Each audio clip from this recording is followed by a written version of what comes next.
You know, this is one I've been high on for a little while. Activision Blizzard up 5.5% after hours after an earnings release. And, well, let's just be honest. I've been hyping up Activision Blizzard for quite a while. This was pre-pandemic, obviously. So, let's be fair. Maybe I benefited a little from this. There's no doubt about it. The stock, obviously, year-to-date, up around 17%. Pretty massive, all things considered. As you see more people, obviously, playing video games, stuff like that. Activision benefits from this. So, Activision, Q1, non-GAAP, EPS of 58 cents, beats by 20 cents. GAAP EPS of 65 cents, beats by 11 cents. That's right. Net bookings of $1.52 billion, up 20.6% year-over-year, which is growth they haven't seen in a while. I mean, shoot. They haven't seen that growth in a long time. Beats by 200 million. Very good beat in that aspect. Overall monthly active users of 407 million. Activision 102 million. Blizzard 32 million. And here's the big one. King Digital 273 million. Son of a gun. That's what I call wild there. Versus a 209 million number, or a 409 million number last year. Or of Q4, actually. Which, all things considered, you expect more to be used in Q4 than you would in Q1, but that's not much of a decrease, all things considered. But the real big growth there is in King Digital, as more people are having and really playing mobile games. So you see Activision is up after a beat in top and bottom lines, along with raised guidance. What? We'll take a look at that. Bookings nearly rose 21%, and EPS rose nicely, up 66%. Nicely. Good job, Mr. Jason. I'm not saying his last name. That's who wrote this article. But net bookings from digital channels were 1.36 billion, up from 1.07 billion a year ago. In-game net bookings jumped to 965 million from a prior year's 794 million. Massive. Mainly by the investment in creative and commercial initiatives from Call of Duty, delivering better than expected results through the quarter. Again, it was one of the top selling video games for a little bit, and Warzone's massive for them right now too. Stay-at-home trends for the first quarter are continuing in the second quarter too. So they only saw 2 or 3 months, probably 3-4 weeks of benefit from this stay-at-home in terms of their growth there. So this next quarter should be even better for them, all things considered. Strengthening dollar since February's initial guidance has meant a Forex headwind for full-year net bookings, as well as EPS. Nonetheless, with strong momentum across the businesses, we are raising our outlook for net revenue and EPS for the year. Massive. You gotta love that. More than passing through the Q1 earnings outperformance despite these headwinds. It's getting quarter 2 net bookings of 1.67 billion, well above the consensus of 1.31 billion. Wow. That's a big beat. EPS of 64 cents, above the expectation of 38 cents. Holy crap. For the full year, they're expecting 6.9 billion net bookings, just above the consensus of 6.86. So they see a leveling off in Q3 and Q4. EPS of $2.62 versus $2.48 consensus. So pretty interesting to see there. If we look at the slides they released, which is important stuff. It's important to look at these slides. So I don't know who that man with the beard is, but he's got a beard on. Here's as far as what we like to see.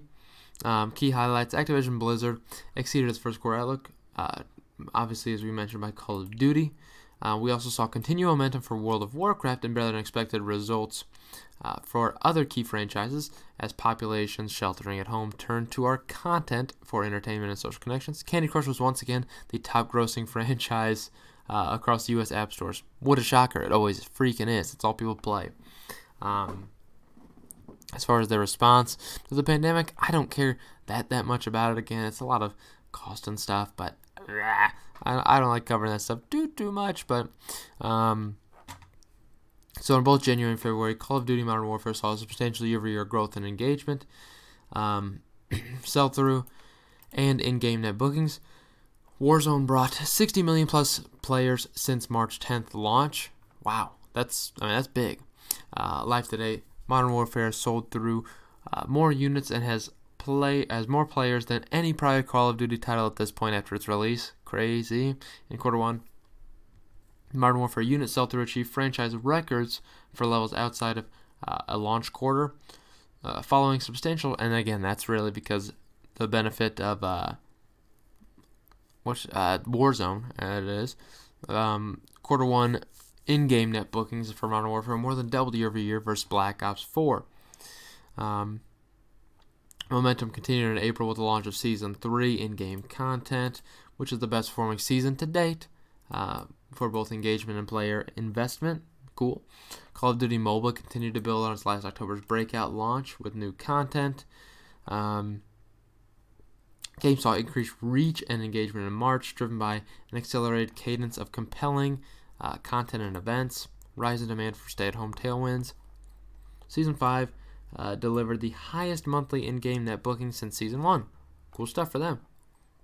So from Blizzard, you see, after doubling in the second half of 2019, World of Warcraft's active players community increased further in Q1 as the team continued to deliver more content between expansions than ever before. Reach and engagement were strong as regions introduced in sheltered homes. Obviously, as we saw, increased engagement in modern World of Warcraft drove accelerating pre-sales for the upcoming Shadowlands expansion. I don't know what World of Warcraft really is. I mean, I understand what it is, but I don't know what. There's so many expansions, I don't get it.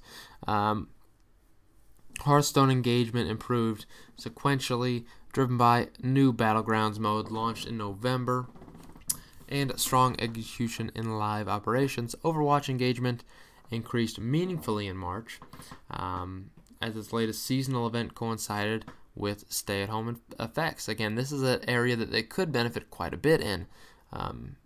If you think right now, like, as far as no sports are concerned, people might turn to esports, all things considered, if that's what they can watch.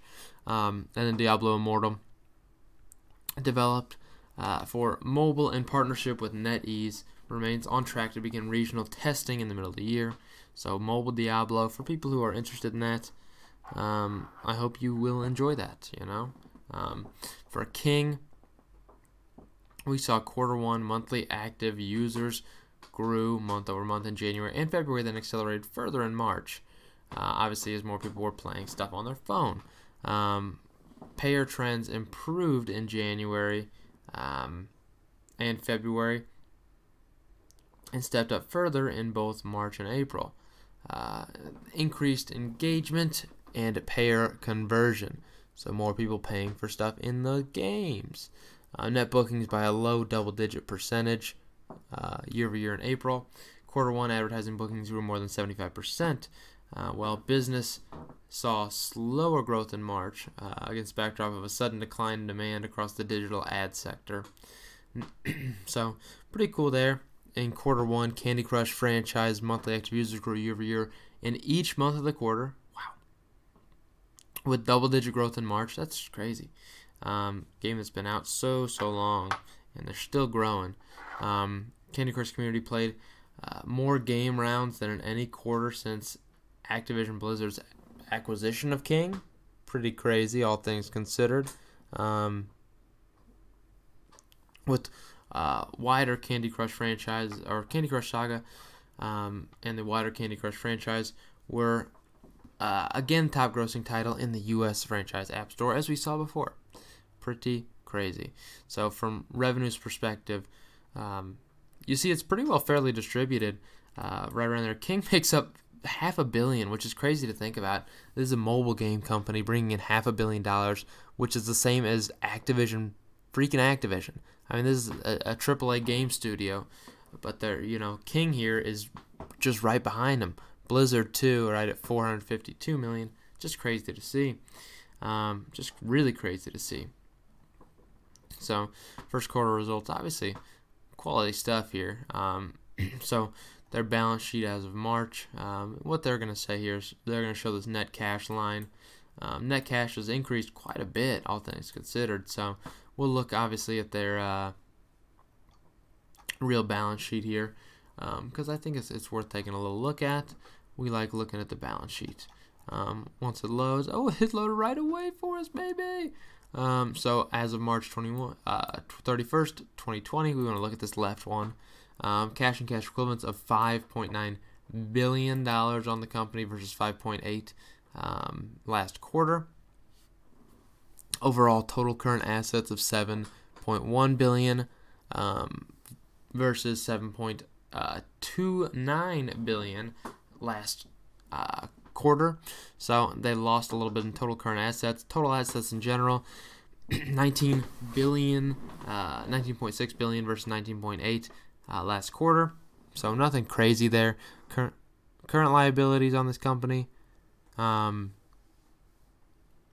current liabilities of 2.5 billion, which decreased actually quarter over quarter by around 400 million, and total liabilities in general of $6 billion only. All things considered, that's pretty darn nice. If that's what you're looking at there, overall, this is a good-looking balance sheet. You have nearly, I'll say 3 times the amount of cash that you have, 3 times the amount of assets that you do in liabilities. I like it. I like what's going on with this company. They do a good job. They definitely do a good job. And this is a good-looking balance sheet, and I'm certainly staying invested. I'm not necessarily going to buy more quite yet. I wish I had picked up more in the 50s. I know I didn't. I should have, but we can't all win all the time. But I love this company, and I'm going to keep staying invested in this, so I hope you enjoyed.